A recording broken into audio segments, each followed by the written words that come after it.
Start. ఓం నమో నారాయణాయ నమశివాయ. శ్రీ విశ్వావసనామ సంవత్సర ఉగాది శుభాకాంక్షలు.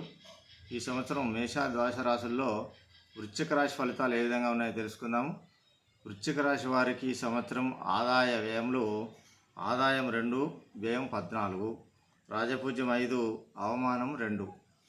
తర్వాత గురువు ఈ సంవత్సరం ఉగాది నుండి మే 14 వరకు వృషభంలో ఉన్నాడు కనుక రాజకీయ వ్యవహారాల్లో దిగ్విజయాన్ని పొందుతారు. ప్రయత్న కార్యాలన్నీ కూడా సంపూర్ణంగా ఫలిస్తాయి. శుభకార్య ప్రయత్నాలు సులభంగా నెరవేరుతాయి. సంపూర్ణ ఆరోగ్యవంతులుగా ఉంటారు. ఇతరులకు ఉపకరించు పనులు చేపడతారు. గౌరవ మర్యాదలు లభిస్తాయి. శుభవార్తలు వింటారు. మరి మే 15 నుండి అక్టోబర్ 19 వరకు తిరిగి డిసెంబరు 6 నుండి వత్సరాంతం వరకు కూడా మిథునంలో గురు ప్రవేశించడం వలన మనోధైర్యాన్ని కోల్పోకుండా జాగ్రత్త వహించడం మంచిది. నూతన కార్యాలకు ఆటంకాలు ఏర్పడతాయి. కోపాన్ని తగ్గించుకుంటే మంచిది. కఠిన సంభాషణ వల్ల ఇబ్బందులను ఎదుర్కొంటారు. ఇతరులకు హాని తలపెట్టు కార్యాలకు దూరంగా ఉంటారు. అక్టోబర్ 20 నుండి డిసెంబర్ 5 వరకు కూడా కర్కాటకంలోకి రావడం వలన స్థిరాస్తులకు సంబంధించిన సమస్యలు పరిష్కరించబడతాయి. నూతన గృహ కార్యాలపై శ్రద్ధ వహిస్తారు. ఆకస్మిక ధనలాభంతో ఆనందంగా ఉంటారు. బంధుమిత్రులతో కలిసి విందులు వినోదాల్లో పాల్గొంటారు. దైవ దర్శనాలు కూడా చేసుకుంటారు. భక్తి శ్రద్ధలు అధికమవుతాయి. ఇక వృశ్చిక రాశి వారికి శని భగవాను యొక్క ఫలితము ఉగాది నుండి వత్సరాంతం వరకు మీనంలో ప్రయత్న కార్యాలకు ఆటంకాలు ఎదురవుతాయి. బంధుమిత్రులతో విరోధం ఏర్పడే అవకాశాలు ఉంటాయి.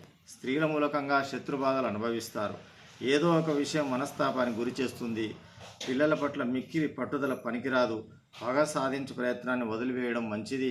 కనుక ఈ సంవత్సరము శని భగవాన్ యొక్క ప్రీతి కొరకు ఆ యొక్క శనేశ్వరునికి తైలాభిషేకం చేసుకుంటూ శని కవచ మంత్రాన్ని ప్రతిరోజు కూడా పఠిస్తూ ఆంజనేయ స్వామి యొక్క పూజ కూడా చేసుకుంటూ ప్రతి శనివారాన్ని వారు ఉపవాస దీక్షగా ఉంటూ ఆ యొక్క 12 శనివారాలు పాటిస్తే వారికి శని దోషం తొలగిపోతుంది. శని శాంతిస్తుంది. రాహు ఈ యొక్క రాశి వారికి సంవత్సరం ఉగాది నుండి మే 18 వరకు మీనంలో ఉండడం వలన పిల్లల వల్ల ఇబ్బందులు ఎదుర్కొంటారు. అధికారులతో గౌరవింపబడతారు. పట్టుదలతో కొన్ని కార్యాలు పూర్తి చేసుకుంటారు. అనారోగ్య బాధలు తొలగిపోతాయి. ప్రయాణాలు జాగ్రత్తగా చేయటం మంచిది. నూతన వ్యక్తులు పరిచయం అవుతారు. తర్వాత మే 19 నుండి వత్సరాంతం వరకు కూడా కుంభంలో ఉండడం వలన చంచలం అధికమవుతుంది. గృహంలో మార్పులు కోరుకుంటారు. స్వల్ప అనారోగ్య కారణంగా నిరుత్సాహంగా ఉంటారు. స్త్రీలతో తగాదాలు ఏర్పడేటటువంటి అవకాశాలు ఉన్నాయి. ప్రయత్న కార్యాలు ఫలిస్తాయి. కొన్ని పనులు వాయిదా వేసుకోవాల్సి వస్తుంది. ప్రయాణాలు మాత్రం అధికంగా ఉంటాయి. ఈ సంవత్సరము వృశ్చిక రాశి వారికి కేతు ఫలితం చూసుకున్నట్లయితే ఉగాది నుండి మే 18 వరకు కన్యలో ప్రవేశించడం వలన శుభకార్య ప్రయత్నాలు సులభంగా నెరవేర్చుకుంటారు. శుభవార్తలు వింటారు. బంధుమిత్రులతో కలిసి విందులు వినోదాల్లో పాల్గొంటారు. ఆకస్మిక ధనలాభాన్ని కూడా పొందుతారు. నూతన వస్తు లాభం ఆభరణ లాభాలను కూడా పొందుతారు. ముఖ్యమైన కార్యాలు పూర్తవుతాయి.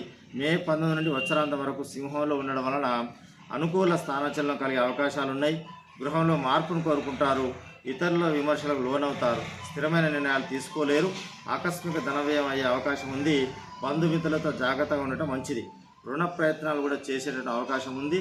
కనుక ఈ వృశ్చిక రాశి వారు ఈ సంవత్సరము శనివారము గురువారాన్ని పాటిస్తూ వారు ఆ యొక్క గురు మంత్రాన్ని శని మంత్రాన్ని జపిస్తూ ఆషాఢ మాసంలో గురు పౌర్ణమి రోజు అన్నదానం చేస్తూ వారు ఈ యొక్క శుభ ఫలితాలని పొందుతూ వారు సుఖంగా సంతోషంగా ఉండాలని ఆ యొక్క భగవంతుని ప్రార్థిస్తూ ఓం నమో నారాయణాయ నమశివాయ.